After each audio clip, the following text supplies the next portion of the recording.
हिंदी साहित्य में आज सुनिए प्रवासी कथाकार उषा राजे सक्सेना की लिखी हुई कहानी रुके कदम यूं आगे बढ़े। प्रतिष्ठित कथाकार उषा राजे सक्सेना जी दशकों से कहानियों के साथ साथ कविताओं, गज़लों, निबंधों एवं समकालीन रपटों के लिए भी चर्चित हैं। उषा जी महज एक कहानीकार नहीं, प्रवासी साहित्य को उदात्त ऊंचाइयों तक ले जाने वाली एक आंदोलनकारी कार्यकर्ता हैं, जिनमें अपने को रेशा रेशा अभिव्यक्त करने की पारदर्शिता है। प्रस्तुत है उनकी कहानी मेरी जुबानी। मैं हूँ सीमा सिंह। स्वरांगी अभी कमरे में पहुंची ही थी कि आदित्य का टेक्स्ट आ गया कि वो कल सुबह भोपाल पहुंच रहा है। स्वरांगी को आश्चर्य हुआ। बहुत कोशिश करने के बावजूद यूं भी उसे एक सप्ताह से अधिक छुट्टी नहीं मिल पाई थी, अतः उसने परिवार में किसी को भी अपने आने की भनक नहीं लगने दी थी। आदित्य को कैसे पता चला, वो चकित थी। रात काफ़ी हो चुकी थी, अतः उसने सोचा सोने से पहले लैपटॉप चार्ज करने को लगा दूं। अरे, मैं तो 2 पिनों वाला प्लग रखना ही भूल गई। खैर, अब तो रात काफ़ी हो चुकी है, उसने सोचा, अब कल सुबह देखेगी। अतः सुबह 8 बजे उठते ही स्वागत कक्ष में आकर काउंटर पर बैठे कर्मचारी से 2 पिन प्लग लेकर मुड़ी ही थी कि बुआ जी प्रणाम कहते हुए आदित्य ने झुककर स्वरांगी के दोनों पैरों को हाथों से स्पर्श किया। आदित्य के हाथ जरा ठंडे और नम लगे थे। अकेले आए हो या और कोई है तुम्हारे साथ? स्वरांगी ने प्रेम से उसे दोनों हाथों से उठाकर गहरा आलिंगन देते हुए कहा। कौन साथ होगा बुआ जी? उसके कहने में सीलन सी थी। पापा अपने सांसदों के साथ व्यस्त, एक मोटी रकम हर महीने मेरे खाते में डाल देते हैं। मम्मी अपने सामाजिक संगठनों में व्यस्त, हर हफ्ते खाने पीने का सामान बहादुर के हाथ भिजवा देती हैं। मुनिया से कभी कभी लैंडलाइन पर जब तब बात हो जाती है। नौकर चाकरों की वजह से फ़ोन पर ताला लगा रहता है। वो माता पिता के व्यवहार से खिन्न कुछ अनमने स्वर में बोला। मैं उनकी बात नहीं कर रही हूँ पगले, तेरी गर्लफ्रेंड की बात कर रही हूँ। तू इस कदर ब्राइट है, इतना प्यारा, टॉम क्रूज़ की तरह handsome, all India pre medical test में दूसरे नंबर पर आया था। आजकल तो ऐसे लड़कों को लड़कियां झट से लपक लेती हैं, फिर ऐसे चिपकी रहती हैं कि कहीं जरा इधर उधर हुई नहीं कि कहीं कोई और ना उड़ा ले जाए उसे। वो हंसी तो आदित्य भी हंस पड़ा, पर उसकी हंसी में वो खनक नहीं थी जो एक जिंदा दिल युवा की हंसी में होती है। कुछ तो बात है। स्वरांगी ने उसके चेहरे को ध्यान से देखा। होटल के स्वागत कक्ष में बहुत से लोग बैठे थे, जोर जोर से बातें कर रहे थे। लोगों का आना जाना लगा हुआ था। बेल बॉय अतिथियों का सामान ट्रॉली पर रखकर उन्हें कमरे में ले जाने में व्यस्त थे। अतः स्वरांगी ने सायास कहा, चल कमरे में चलते हैं, यहाँ आधी बातें सुनाई देती हैं, आधी नहीं। वहीं ब्रेकफास्ट मंगवा लेते हैं। बता, तुझे कैसे पता चला कि मैं आ रही हूँ? एलिवेटर में ऊपर जाते हुए आदित्य ने उसे बताया। बुआ जी, मैंने तो हिंदी के अखबार में सम्मानित साहित्यकारों की सूची में आपका नाम और फोटो देखा तो प्रबंधकों को फ़ोन किया। प्रबंधकों ने बताया कि विदेशों से आए सभी प्रतिनिधियों के ठहरने का प्रबंध पलाश होटल में किया गया है। तू तो बड़ा होशियार है रे, कैसे पकड़ लिया बुआ को? वो फिर हंसी, पर आदित्य नहीं हंसा। होशियार वगैरह कुछ नहीं बुआ जी, मैं तो बिहारी हूँ ना, उसने विद्रूप हंसी के साथ कहा। क्या? मैं समझ नहीं पाई। स्वरांगी ने चाय का कप और उपमा की प्लेट उसकी ओर सरकाते हुए आश्चर्य और कौतूहल से उसके चेहरे पर एक गहरी दृष्टि डालते हुए पूछा। हिंदी का अखबार पढ़े बिना चैन जो नहीं पड़ता है, इसलिए आपके आने की खबर मिल गई। पूरे छात्रावास में हिंदी का अखबार सिर्फ मेरे कमरे में आता है। मजाक भी खूब उड़ता है बिहारी बाबू का। अरे तू यूपी का है, बिहार का नहीं है, तू उन्हें बताता क्यों नहीं है? किस किस को बताऊं बुआ जी, कोई सुने तब तो। उनके लिए तो वो सब लोग जो अन्य प्रांतों से आए हुए होते हैं सब बिहारी होते हैं। उसकी आवाज़ में गहरी उदासी और निराशा पुती हुई थी। ओ, यहाँ अपने देश में भी वही नस्ल भेद, रंग भेद और लिंग भेद, ये सब तो मैं वैसे भी खूब भोग ही चुकी हूँ। कहते हुए स्वरांगी की आंखों में अपने विवाह के प्रसंग को लेकर आज तक के देशी और विदेशी रंग भेद, नस्ल भेद, लिंग भेद की व्यक्तिगत और सामाजिक घटनाएं कौंध गईं।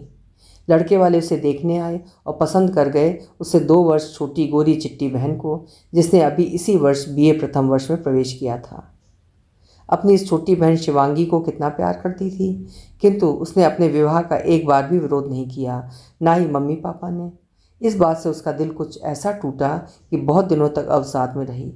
हर वक्त हीन भाव, अपने लोगों के स्वार्थी प्रवृत्तियों और छल का एहसास होता रहता था। उसका भरोसा सब पर से उठ गया था। दिन में तो हर किसी के सामने स्वाभिमान के कारण हंसती और खिलखिलाती कहती, मैं तो पहले ही कह रही थी कि मैं आगे पढ़ना चाहती हूँ, मुझे चूल्हे चौके और बच्चों की लंगोटियाँ धोने का कोई शौक़ नहीं है। और रात को दो सपनों से पीड़ित उठ उठ कर बैठ जाती और गहरी सांसें भरते हुए आंसुओं से तकिया भिगोती और घर छोड़कर कहीं भाग जाने की सोचती। फिर एक दिन जब घर के सारे सदस्य आंगन में बैठे शिवांगी का दहेज सजा रहे थे, तो वो डेहरी पर खड़ी हो दोनों हाथ कमर पर रखकर जोरदार शब्दों में सबको सुना आई कि वो साहित्य में एमए करेगी, उसके पश्चात शोध करेगी और फिर अपनी योग्यता के बल पर विदेश जाएगी। और वो पलट कर दंदनाती हुई डबडबाई आंखों के साथ कमरे से बाहर आ गई। पीछे से सुना पापा कह रहे थे, उसे समय दो सुनंदा, जितना चाहेगी पढ़ाऊँगा। स्वरांगी मुझे शिवांगी से अधिक प्रिय है। सुना तो दिया सबको उसने, पर जब कभी वो अकेली होती तो अपमान का दंश उसके बर्दाश्त के बाहर हो जाता। ऐसे में वो मोटे मोटे आंसू बहाती, नाक पर तकिया रखकर दबाने लगती। कई बार उसने पंखे से लटक जाने की या टॉयलेट साफ करने वाले ब्लीच को पी जाने की भी सोची। एक दिन वो चूहे की दवा भी ले आई और गद्दे के नीचे लाकर छिपा दिया। अजीब सी मनोदशा हो गई थी।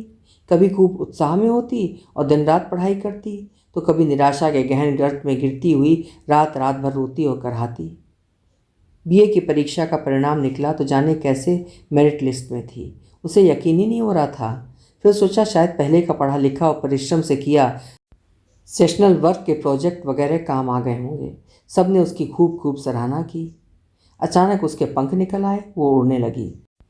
तभी पापा ने हिंदी साहित्य और दर्शन शास्त्र में उसकी विशेष रुचि जानते हुए भी उसका प्रवेश अंग्रेजी साहित्य में करा दिया और साथ में धमकी भी दे दी कि अगर उसे आगे पढ़ना है तो अंग्रेजी में मास्टर्स करे, अन्यथा घर बैठे। वो भी क्या करती, रो पीट कर किसी तरह उसने द्वितीय श्रेणी में मास्टर्स कर लिया। अंग्रेजी में मास्टर्स करने के बाद भी उसका हिंदी साहित्य के प्रति प्रेम समाप्त नहीं हुआ। इसी बीच उसने साप्ताहिक हिंदुस्तान में अपराजिता नाम से एक काली लड़की के शीर्षक से धारावाहिक उपन्यास लिखकर अपनी हीन ग्रंथियों को खोलना शुरू कर दिया, जिससे उसका मन हल्का होने लगा। पाठकों में उसकी लोकप्रियता बढ़ने लगी। धीरे धीरे वो सहज होती चली गई।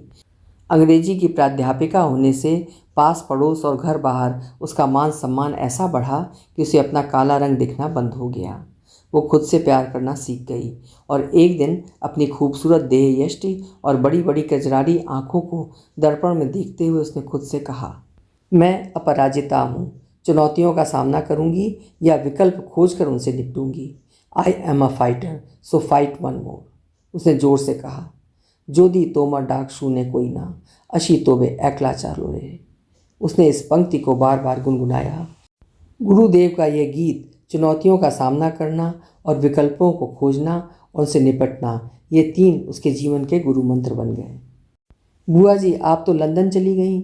यहाँ की सांप्रदायिकता, ईर्ष्या, द्वेष और छोटी सोच से आपको निजात मिल गई। मैं तीसरे वर्ष का छात्र हूँ, पर पिछले 2 वर्षों से मैं एनाटॉमी में फेल हो रहा हूँ। हैं? ये क्या कह रहा है तू? ऐसा कैसे हो सकता है? तू इंटेलिजेंट है, परिश्रमी है, मेरिटोरियस है। अपने ट्यूटर से बात की तूने? और सुन, तुझे क्या पता कि तेरी बुआ ने लंदन के जातिवादी और भाव भेद वाली दुनिया में कैसे कैसे दंश झेले हैं और कैसे कैसे पापड़ बेले हैं। जवाब में उसने कहा, बुआ जी, ट्यूटर से भी बात की थी, उन्होंने मेरे नोट्स वगैरह देखे, फिर कहा तुम थोड़ा और परिश्रम करो, डॉक्टर माहौर का स्तर बहुत ऊंचा है। स्वरांगी को लगा कि आदित्य उसकी पूरी बात ना सुनकर केवल वही सुन रहा है जो वो सुनना चाहता है। वो थोड़ी सतर्क हुई। फिर क्या? शायद आप अभी भी नहीं समझी बुआ जी। हमारे यहाँ प्रादेशिकता और सांप्रदायिकता इतनी बढ़ गई है कि आए दिन कोई ना कोई धरने पर बैठ जाता है। ट्यूटर की बातों से मुझे नहीं लगता है कि वे कुछ करेंगे। वे जानते हैं कि मैं एक ब्रिलियंट स्कॉलर हूँ, स्कॉलरशिप होल्डर हूँ, पर मैं स्थानीय नहीं हूँ, यूपी का भैयन हूँ। ये लोग नहीं चाहते हैं कि उनके प्रदेश के बाहर का कोई छात्र यहाँ के छात्रों से ज़्यादा आगे हो। आदित्य की बात समझते हुए भी उसका जवाब ना देकर स्वरांगी ने सायास प्रश्न किया, अच्छा तो अब तक तो तू अपने यहाँ की स्थानीय भाषा बोलने में माहिर हो गया होगा? क्यों? मैं कुछ समझा नहीं बुआ जी। स्थानीय भाषा बोलने ना बोलने की क्या बात आ गई? क्या अंतर पड़ता है स्थानीय भाषा बोलने ना बोलने से? आदित्य कुछ विभ्रमित सा बोला और फिर थोड़ा खींचते हुए आगे कहा, यहाँ मेडिकल कॉलेज में सब अंग्रेजी बोलते हैं बुआ जी, और मैं सबसे अच्छी अंग्रेजी बोलता हूँ। मैंने सारी पढ़ाई अंग्रेजी माध्यम से की है। स्वरांगी ने आदित्य के चेहरे को ध्यान से देखा। उसे उसके चेहरे में स्थानीय लोगों के प्रति वितृष्णा और अपनी विशिष्ट योग्यता का अहंकार दिखा, ठीक वैसा ही जैसा लंदन में वर्षों पहले उसे अंग्रेजों के बीच महसूस होता था। ओह आदित्य! मन ही मन आदित्य का मनोविश्लेषण करती हुई स्वरांगी समझ गई कि उसका भतीजा ठीक उसकी ही तरह इस समय श्रेष्ठता के दंभ यानी हीन ग्रंथि से पीड़ित है। उसे महसूस हुआ जैसे उसके ही इतिहास की पुनरावृत्ति हो रही है। फिर भी वो अपने रुष्ट से भतीजे के संपूर्ण मनोविज्ञान को समझने की थोड़ा और कोशिश करते हुए बोली, तो फिर क्या बात है जो तू ट्रांसफ़र चाहता है? ये मेडिकल कॉलेज तो बहुत प्रसिद्ध और नामी है। बुआ जी बताया तो कि 2 सालों से मुझे एनाटॉमी में फेल किया जा रहा है। ये मेरे इंटेलिजेंस और योग्यता का अपमान है। मेरा एनाटॉमी का टीचर जानबूझकर मेरे आत्मसम्मान को तोड़ रहा है। मेरे साथी छात्र मेरा मजाक उड़ा रहे हैं कि मैंने रिश्वत देकर योग्यता प्राप्त की है। वो खींचा हुआ सा बोला। Oh my God! अपना सिर दोनों हाथों से पकड़कर स्वरांगी दुखी स्वर में बोली, मुझे तुझसे पूरी सहानुभूति है मेरे बच्चे। मुझसे अधिक तेरी पीड़ा और कौन समझ सकता है। सोच, मैं स्वयं इस स्थिति से गुजर चुकी हूँ। हम दोनों मिलकर इस समस्या का निदान खोज सकते हैं। कोई निदान नहीं है बुआ जी। डैडी का इतना रसूख है, इतनी जान पहचान है, बस फ़ोन उठाकर कहने भर की देर है। कितनी बार कहा कि वे मेरा ट्रांसफ़र कानपुर, वाराणसी, लखनऊ, गोरखपुर कहीं भी करा दें, पर वे सुनते ही नहीं हैं।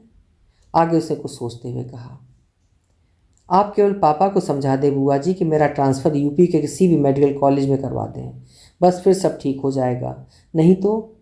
उसकी आवाज़ में तेज निराशा और अवसाद के साथ एक धमकी भी थी। किसे और क्या धमकी दे रहा था वो स्वरांगी सिहर उठी। लड़का जिद्दी और बिगड़ा हुआ है। संभवतः वो आत्मघात की अवस्था से बहुत दूर नहीं है। भाई भी पापा की तरह ही स्वाभिमानी हैं। लड़के की इस मामले में कोई मदद नहीं करेंगे। वे अपने मान सम्मान के प्रति बहुत सावधान रहते हैं। वो समझ तो गई कि लड़का आहत है, उसके अहम को गहरी चोट लगी है। वो अंदर ही अंदर तिलमिला रहा है। ये चोट क्यों लगी है, इसका कारण वो समझ नहीं पा रहा है। ये श्रेष्ठता का बोध, ये दंभ है जो उसे अपने साथियों से दूर एनाटॉमी लेक्चरर तथा ट्यूटर का अप्रिय बना रहा है। इस बात को न समझ पाने के कारण उसके मन में भयानक द्वंद्व उठ रहा है और वो पलायन की राह पर चल पड़ा है। उसे याद आया उसके साथ भी बिल्कुल ऐसा ही हुआ था, परंतु उसके पास उसका मित्र जेम्स था जिसने ठीक समय पर उसे सही परामर्श दिया था। आदित्य को एक अच्छे संवेदनशील परामर्शदाता यानी काउंसलर की आवश्यकता है।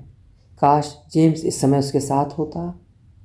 स्वरांगी आदित्य की बातें ध्यान से सुनते हुए सोच रही थी कि वो स्वयं भी तो अपने पॉलिटेक्निक के विद्यार्थियों के बीच बीच में छोटी मोटी काउंसलिंग करती रहती है। तो क्या वो आदित्य को स्वयं अपने जीवन के तमाम द्वंद्वों, संघर्षों और अवसाद के क्षणों का खुलासा करते हुए जीवन की सच्चाइयों पर परामर्श नहीं दे सकती? बहरहाल कोशिश तो कर ही सकती है कि पलायन करने से समस्याएं नहीं सुलझती हैं। अतः मन ही मन उसके मन स्थिति और विषय परिवर्तन के बारे में सोचते हुए उसने आदित्य से कहा, चल अच्छा, अब तू नहा धोकर तैयार हो जा, बाहर चलकर खाना खाते हैं, फिर कहीं पार्क वगैरह में बैठकर बात करते हैं। अच्छा सुन, परसों दोपहर के सत्र में मेरा और मेरे अन्य मित्रों का प्रवासी भारतीयों की पहली पीढ़ी के अनुभवों पर आधारित संवेदना के विविध संदर्भ का सत्र है। उन्हें सुनना शायद तुझे अच्छा लगे। तू चलेगा ना? स्वरांगी ने पूछा। इसीलिए तो आया हूँ बुआ जी कि कुछ अलग सा दिन बिताऊँ। सच बुआ जी, बहुत थक गया हूँ अपने जीवन से, खुद से लड़ते लड़ते। अरे अभी तो तेरा जीवन शुरू भी नहीं हुआ है पगले, और तू थक गया है। तूने मेरे बारे में दूसरों से बहुत कुछ सुना होगा। आज मैं तुझे पूरी निष्ठा से अपने जीवन की सारी सच्चाइयाँ उधेड़ते हुए अपने संघर्षों, दुविधाओं और ग्रंथियों के बारे में बताऊंगी। फिर भी अगर तू कहेगा तो तेरे खातिर मैं शाम को भाई से बात करूंगी। ठीक है बुआ जी। Now I am rather getting a bit better.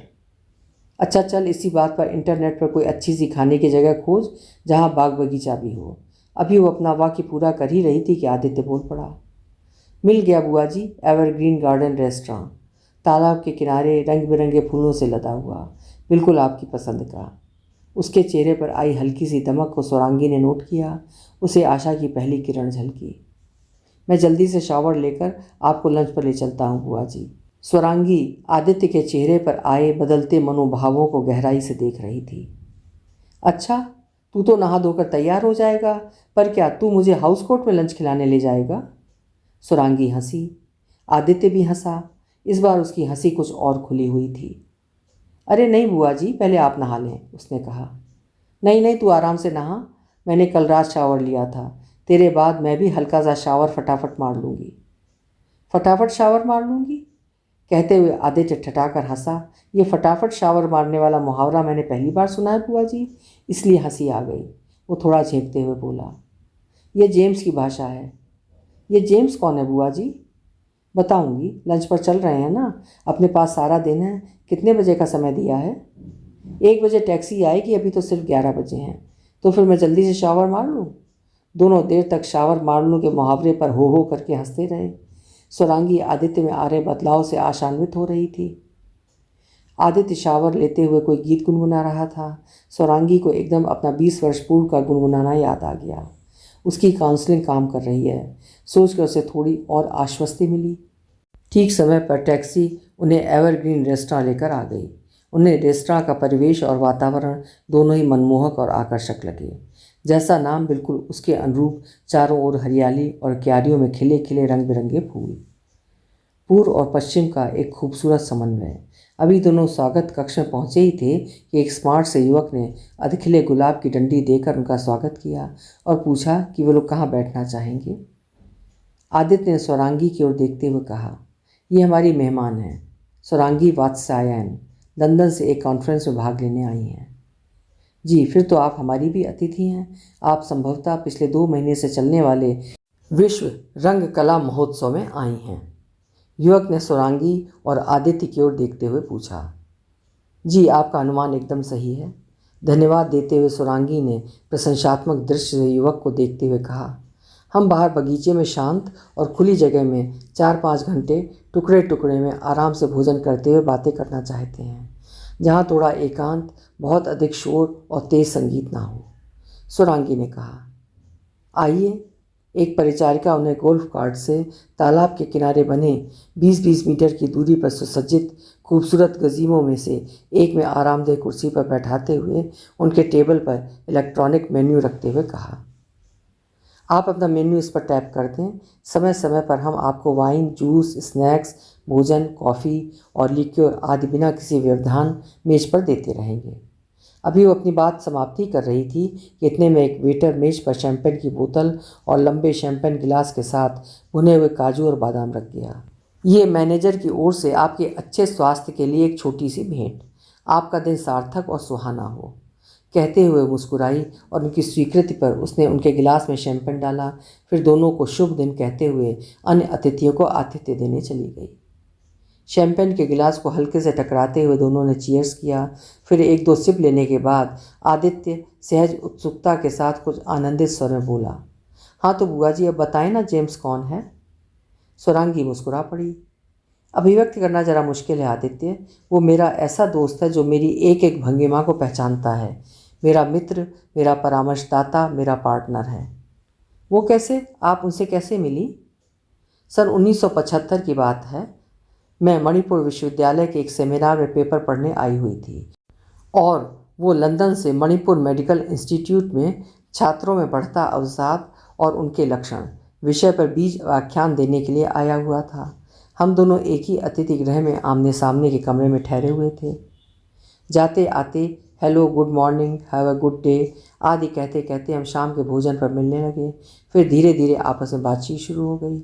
हम दोनों ने मणिपुर के प्रसिद्ध तालाबों और मंदिरों की खूबसूरती को एक साथ देखा और उसे जिया। साथ में सैर करते, संग्रहालय, नृत्य कला केंद्र आदि देखते हुए साथ साथ जीवन के अच्छे बुरे सभी तरह के अनुभव बांटते रहे। आदित्य, मुझे उसके भारतीय संस्कृति और इतिहास के ज्ञान पर बहुत आश्चर्य हुआ। उसने बताया कि वो भारत कई बार आ चुका है और भारत की कई भाषाओं में हल्की फुल्की बातचीत कर सकता है। उसका कहना है आदित्य कि कहीं भी अपनी जगह बनाने के लिए वहाँ की भाषा और संस्कृति को जानना और समझना आवश्यक है। जब आप वहाँ की भाषा बोलने लगते हैं तो लोग आपको शीघ्रता से अपना लेते हैं। स्वरांगी ने इस तथ्य पर थोड़ा जोर डालते हुए कहा। आदित्य ने बादाम की प्लेट उसकी ओर सरकाते हुए सहज ही कहा, बहुत सही कहा उन्होंने, इट्स अ वेरी इंटरेस्टिंग बुआ जी। स्वरांगी ने एक बादाम उठाया, फिर उससे खेलते हुए बोली। इसी तरह बातों बातों में हम अपने व्यक्तिगत अनुभव भी बांटने लगे। एक दिन जेम्स से अपने माँ बाप के झगड़ों और उनके तलाक से दुखित अनुभवों को बांटते हुए ड्रग्स, कोकीन, कैनाबी, शराबी आदि बनने और उससे उबरने की बात बताई। और फिर मैंने उसे अपने काले रंग के होने का दर्द बताते हुए गोरी चिट्टी शिवांगी की शादी के बीच अवसाद में आत्महत्या करने के विचार और फिर उससे उबरकर अपने जीवन में लिए निर्णयों के बारे में बताया। हम दोनों के जीवन में बहुत साम्यता थी। दोनों ही अवसाद से निकले हुए जुझारू स्वभाव के होने के साथ साथ व्यक्तिगत स्वतंत्रता के पक्ष में थे, अतः हम एक दूसरे को पसंद करने लगे। सच बुआ जी, क्या आपने भी आत्महत्या की बात सोची थी? तो क्या तू समझता है कि तू ही ऐसा सोच सकता है? आपने कैसे सस आउट कर लिया बुआ जी? स्वरांगी मुस्कुराई। आदि, तू अभी इतना स्मार्ट नहीं हुआ है कि तेरी बुआ तेरे अंदर ना झांक सके। बता, सच है कि नहीं? संकुचित सा आदित्य सिर झुकाकर भरे गले से बोला, जी बुआ जी।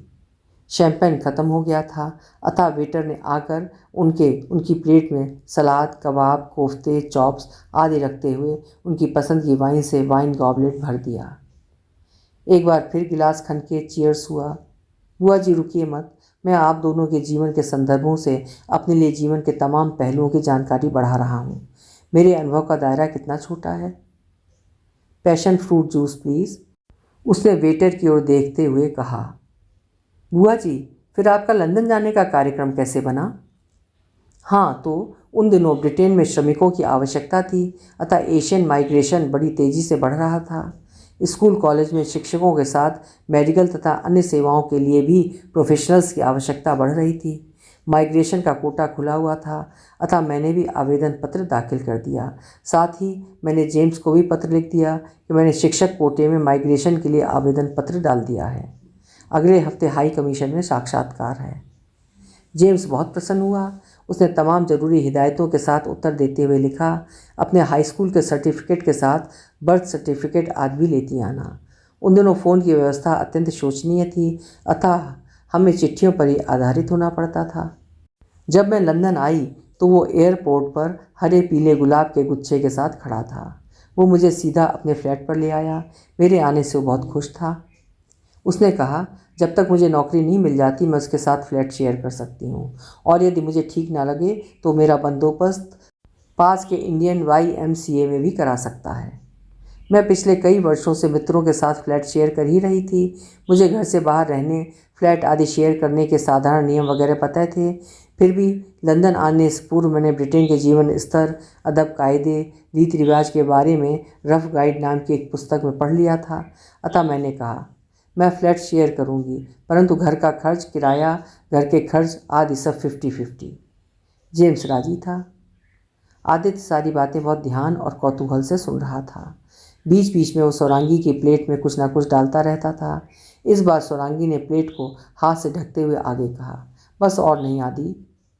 फिर बुआ जी, आपको वहाँ जाते ही नौकरी मिल गई, पापा ने बताया था। हाँ आदित्य, वे शुरू के दिन थे।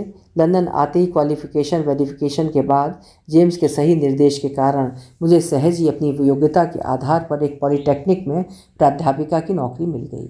मुझे अपने आप पर बहुत गर्व हुआ। गर्व तो कम, घमंड बहुत ज़्यादा हो गया था आदित्य। ब्रिटिश शिक्षण क्षेत्र में मैं अपनी स्थानीय साथियों की तुलना में कहीं ज़्यादा क्वालिफाइड थी, अतः मेरा वेतन भी सबसे अधिक था। मैं अपनों को सबसे श्रेष्ठ प्रमाणित करने के लिए अपने साथी शिक्षकों से दूरी बनाकर रखती थी और उनसे सिर्फ काम की बात करती। इधर उधर की बातें तो उनसे बिल्कुल भी नहीं करती थी। आदित्य एकाग्र होकर स्वरांगी की बातें सुन रहा था। थोड़े दिनों बाद मुझे लगा कि मेरे साथी अध्यापक मुझसे बचने का प्रयास कर रहे हैं। वे लोग युवा थे, मैं उम्र में उनसे बड़ी थी। मुझे लगा कि वे मुझे वो मान सम्मान नहीं देते हैं जो मुझे मिलना चाहिए। क्यों बुआ जी? वही तो बता रही हूँ आदित्य, मुझे बहुत बुरा लगता। मैं अपने देश में बहुत मान सम्मान, या कहूँ कि एक तरह से जी हुजूरी की आदी थी। अतः मैंने मन ही मन धारणा बना ली आदित्य कि मेरे साथ के सारे अध्यापक अध्यापिकाएं नस्ली हैं, रंग भेद करने वाले हैं। वे लोग आपस में मुझे गुलाम देश का वासी कहकर अपने आप को श्रेष्ठ प्रमाणित करते रहते हैं। ओहो, आदित्य की भौहें वक्र हुई। सुरांगी ने नोट किया। अतः मुझसे कोई आगे बढ़कर बात नहीं करता है, इसलिए मैं स्टाफ रूम में कम जाने लगी। वर्क रूम या पुस्तकालय में बैठी अगले दिन के लिए नोट्स तैयार करती या कॉपियाँ जांचती अथवा पढ़ने लिखने में अपने आप को व्यस्त रखती थी। मुझे अपने चारों ओर एक षड्यंत्र सा होता दिखाई देता था। आदित्य, लगता जैसे लोग मेरे ही बारे में कनबतिया करते रहते हैं। अभी तक मेरा कोई मित्र भी नहीं बना था। धीरे धीरे मैं थकने लगी, मेरा मन उचाट होने लगा। आदित्य चकित सा सुरांगी को देखता रहा, जैसे बुआ जी अपरोक्ष रूप से उसकी कहानी उसे ही सुना रही हों, पर वो बोला कुछ नहीं, बस चुपचाप सुनता रहा।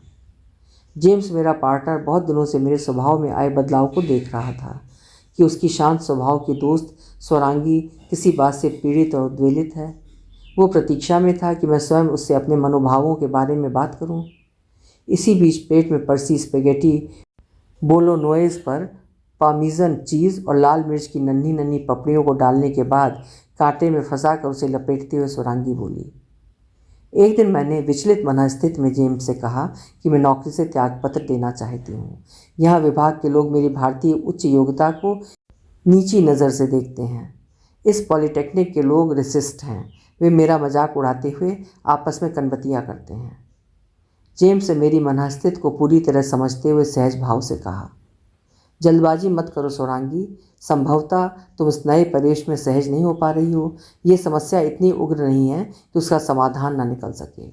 पिछले दिनों की हमारी आपसी बातचीत से मुझे ऐसा लग रहा था कि ये समस्या तुम्हारी खुद की बनाई हुई है और तुम इसे पनपने का अवसर दे रही हो। मैं उत्तेजित हो उठी थी। क्या बात करते हो जेम्स, ये मेरी समस्या है? तुम भी कहीं ये तो नहीं कह रहे हो कि मैं मंद बुद्धि, पिछड़ी हुई गुलाम जाति की हूँ? नहीं स्वरा, मैं ये सब नहीं कह रहा हूँ। ये तुम कह रही हो, मैं नहीं। मैं तो तुमसे सिर्फ आत्मावलोकन करने यानी अपने अंदर झांकने की बात कर रहा हूँ कि तुम स्वयं देखो कि समस्या की जड़ कहाँ है। वही बात है, तुम घुमा फिरा के मत कहो, सीधे सीधे कहो। ठीक है, अभी तुम उत्तेजित हो प्रिय, तुम जल्दी से शावर मारो, तब तक मैं कॉफ़ी बनाता हूँ। जेम्स ने सहज स्मित हास्य के साथ मेरे कंधों को बाहों में लपेटते हुए फ्रेंच विंडो से आकाश में फैली लालिमा की लहरें दिखाते हुए बोला। देखो स्वरा, शाम ढल रही है, आकाश में लाली उतर आई है, जैसे तुम्हारा लाल दुपट्टा लहरा रहा हो। उस दिन तुमने भी तो नीले सलवार कमीज़ पर लाल दुपट्टा गले में डाल रखा था। पहली मुलाकात की ताजगी और स्मृतियों से मैं सहज ही अनुराग रंजित हो उठी। और फिर उस शाम जेम्स से बातें करते हुए मुझे स्पष्ट हुआ कि वास्तव में समस्या मेरी अपनी बनाई हुई थी। इस नए अंग्रेजी माहौल से, अंग्रेज़ों के उस बड़े समुदाय से, उनके भाईचारे और उनके आत्मविश्वास से मैं घबरा उठी थी। अंग्रेज़ों की धीमी रफ्तार, उनकी फर्राटेदार अंग्रेजी, अनजाने मुहावरों का मुझ पर उल्टा असर पड़ रहा था आदित्य। साथ ही उनकी गोरी देह, उनकी भद्रता अलग मुझे आतंकित कर रही थी। मेरे अंदर एक अजीब सा डर और भय अर्थात नर्वसनेस पैदा होने लगा था। मेरे अंदर बनने वाले रसायन में अवसाद का रिसाव होने लगा था, जिसके कारण मैं हीन ग्रंथि अर्थात सुपीरियरिटी कॉम्प्लेक्स से ग्रसित होने लगी थी। मेरा अपना व्यवहार धीरे धीरे श्रेष्ठता के बोध से अकड़ा सा रहने लगा था। मेरी सहजता पर अवांछित गंभीरता हावी होने लगी थी। जेम्स को काउंसलिंग में अधिक परिश्रम नहीं करना पड़ा। मुझे बहुत जल्दी समझ आ गया कि मुझे उनसे मिलकर दोस्ती का हाथ बढ़ाकर उस समूह का हिस्सा बनना है। पहले मुझे उनके तौर तरीकों और रुचियों को समझ उनके तल पर आना होगा। सुरांगी ने देखा आदित्य का चेहरा, उसकी आंखें और नाक सुर्ख हो रहे थे। वो कई बार सुरांगी की नज़र बचाकर उन पर टिश्यू लगा चुका था। इतिहास की पुनरावृत्ति हो रही है मेरे बच्चे। तो अभिजात्य वात्स्यायन, परिवार का इकलौता वारिस, फिल्मी हीरो सा खूबसूरत, AIPMT में 300 प्रतियोगियों में दूसरे नंबर पर आया बालक श्रेष्ठता के बोध से ग्रसित है। आदित्य वात्स्यायन, तुझे अपना साधारणीकरण करना होगा। तूने अभी तक लेना ही सीखा है मेरे बेटे, देना नहीं। तुझे यहाँ स्वयं अपना किरदार बनाना होगा। दोस्ती, स्नेह, सौहार्द और सामाजिकता का महत्व समझना होगा। जहाँ अहंकार और स्वार्थ विलीन होता है, वहीं से सद्भावना और इंसानियत की शुरुआत होती है। स्वरांगी आदित्य के चेहरे पर आते जाते भावों को ध्यानपूर्वक देखती जा रही थी। उसके मन, मस्तिष्क और हृदय में उठते ज्वार को शीर्ष पर ले जाना ही उसका चरम प्रयास था। आदित्य के गले में गुठली अटक रही थी। उसकी आंखें बार बार भर आतीं, परंतु वो स्वरांगी की आंखें बचाकर टिश्यू से सुखा लेता। तुझे पता है ना आदि, चाइना, जापान, रूस और स्पेन जाने से पहले छात्र उस देश की भाषा का क्रैश कोर्स करते हैं। हर प्रदेश का अपना गौरवपूर्ण इतिहास होता है बेटे। स्थानीय समाज से जुड़ने के लिए उन्हें उनकी भाषा ही नहीं, संस्कृति और संस्कारों को भी आत्मसात करना होता है। उस प्रदेश के गुरु और शिष्य की परंपरा को समझना होता है।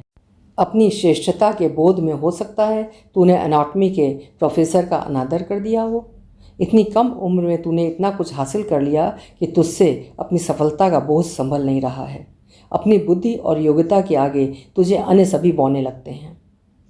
चुप बैठा आदित्य हिला नहीं, वो अपने आंसुओं को रोकने की बेहतरीन कोशिश कर रहा था। इसलिए आदित्य को भावनात्मक सहारा देने के लिए स्वरांगी उसके बगल वाली कुर्सी पर आ बैठी। उसे अपने दाहिने हाथ के घेरे में लेते हुए देर तक उसके पीठ को सहलाते हुए उसे सांत्वना देती रही। फिर उसके हाथ में छोटे लिक्योर के गिलास को पकड़ाते हुए बोली, cheers to a new wiser and a sociable Aditya Vatsyayan.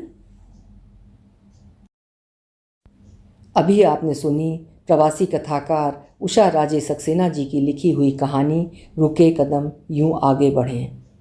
व्यक्तित्व के हीन ग्रंथ से ग्रसित डिसऑर्डर पर प्रकाश डालती हुई ये कहानी आपको कैसी लगी कमेंट सेक्शन में ज़रूर लिखिएगा। कहानी पसंद आई हो तो लाइक भी ज़रूर करिएगा। और आपसे अनुरोध है, अगर आपने चैनल अभी तक न सब्सक्राइब किया हो या पहली बार चैनल पर आए हों तो आप चैनल भी सब्सक्राइब करिएगा। बहुत बहुत धन्यवाद। कल फिर मिलेंगे। आपका समय शुभ हो।